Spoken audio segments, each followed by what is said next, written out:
बिहार के Darbhanga VIP chief Mukesh Sahni के पिता की हत्या कर दी गई है। जीतन सहनी की हत्या उन्हीं के घर में धारदार हथियार से वार करके दरभंगा में की गई। इस घटना के बाद से इलाके में दहशत है, तो वहीं बिहार की सियासत भी तेज हो गई है।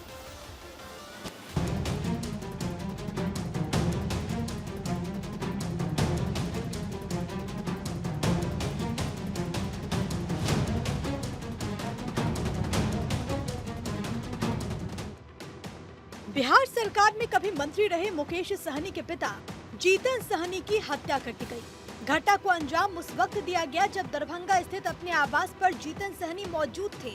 हालांकि अभी तक इस हत्या की वजह का पता नहीं चला, लेकिन पुलिस सूत्रों का कहना है कि निजी रंजिश के चलते शायद इस कांड को अंजाम दिया गया हो। जीतन सहनी के शरीर से जख्म के निशान भी मिले हैं। घर का सामान भी बिखरा है, इसीलिए कहा जा रहा है कि लूट का मामला भी हो सकता है। पुलिस फिलहाल मामले की जांच में जुटी हुई है, लेकिन सवाल ये है कि आखिर जीतन सहनी की मौत का सच क्या है। मुकेश सहनी के पिता की हत्या, दरभंगा स्थित आवास पर हुई हत्या, आपसी रंजिश में हत्या का शक, लूट के पहलू से भी हो रही मामले की जांच, घर में बिखरा मिला सामान। मुकेश सहनी बिहार में मल्लाहों के बड़े नेता कहे जाते हैं। वो विकासशील इंसान पार्टी यानी कि वीआईपी के मुखिया भी हैं। हाल ही में वो लोकसभा चुनाव में महागठबंधन का मुकेश सहनी हिस्सा बने। पिछड़ा समुदाय से आने वाले मुकेश सहनी के पिता की हत्या बिहार में एक बड़ा मुद्दा बन सकती है। राज्य में कानून व्यवस्था पर ये कांड बड़े सवाल खड़े कर रहा है। इस हत्याकांड पर आरजेडी के प्रवक्ता मृत्युंजय तिवारी ने कहा कि आश्चर्यजनक है। ऐसा लग रहा है कि बिहार में अब कोई सुरक्षित नहीं। यहाँ लगातार हत्याओं का दौर जारी है। जब मुकेश सहनी के पिता का इस तरह कत्ल हो सकता है, तो फिर कौन सुरक्षित है।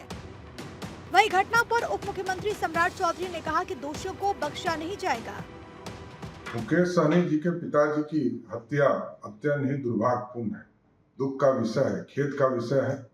लेकिन मैं सरकार की तरफ से जरूर स्पष्ट करना चाहता हूँ कि शीघ्र कार्रवाई किया जाएगा और जो भी दोषी होंगे इसके तुरंत इनको सलाखों के अंदर डालने का काम किया जाएगा। सरकार पूरी तरह मुस्तैदी से मुकेश सहनी जी के परिवार के साथ खड़ा है और शीघ्र से शीघ्र कार्रवाई की जाएगी। मुकेश सहनी जी के पिताजी की हत्या अपने आप में दुखद विषय हम लोगों के। एक अत्यंत ही दुखद और मर्माहत करने वाला खबर सामने आया है। दरभंगा में श्री मुकेश सहनी जी जो बिहार सरकार के माननीय पूर्व मंत्री रहे हैं, उनके पिता की हत्या कर दी गई है। ये अत्यंत ही दुखद है और इससे हम लोग मर्माहत हैं। लेकिन शासन और प्रशासन में बैठे हुए लोगों को जवाब देना पड़ेगा। अब जनता शांत नहीं बैठेगी। जब राजनेता के परिवार सुरक्षित नहीं है, तो आम लोग तो भगवान भरोसे हैं बिहार में। मिली जानकारी के मुताबिक मुकेश सहनी फिलहाल मुंबई में थे। घटना के बाद वो दरभंगा के लिए रवाना हो गए। मौके पर बड़ी संख्या में पुलिस फोर्स की तैनाती कर दी गई है। आशंका है कि जीतन सहनी की हत्या के विरोध में प्रदर्शन हो सकता है और कानून व्यवस्था की स्थिति बिगड़ सकती है। सन ऑफ मल्लाह कहे जाने वाले मुकेश सहनी की पार्टी लोकसभा चुनाव में 3 सीटों पर मुकाबले में उतरी थी। हालांकि किसी भी सीट पर उसे जीत नहीं मिली।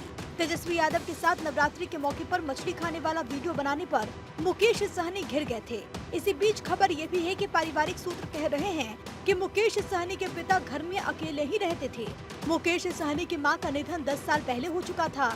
पिता की देखभाल और अन्य कामकाज के लिए दिन में नौकर तो रहा करते थे, लेकिन रात में वो घर चले जाते थे, जिसका फायदा हमलावर ने उठाया। जीतन सहनी के 2 बेटे और 1 बेटी हैं। तीनों की शादी हो चुकी थी और जीतन सहनी अकेले ही गांव के घर में रहते थे। अगर मुकेश सहनी की बात करें तो उन्होंने अपने करियर की शुरुआत बॉलीवुड से सेट डिजाइनर के तौर पर की। देवदास फिल्म में सेट डिजाइनिंग के लिए उन्हें खासा प्रसिद्धि भी मिली।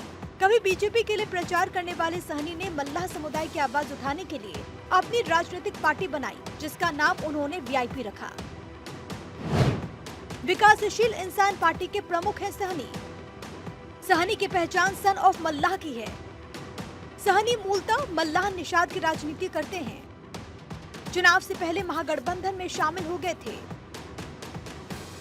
जीतन सहनी की हत्या का मामला गंभीर है। ये सवाल लॉ एंड ऑर्डर का है।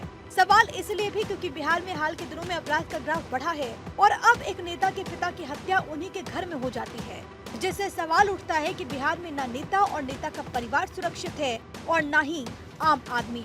Bureau report, Bharat 24।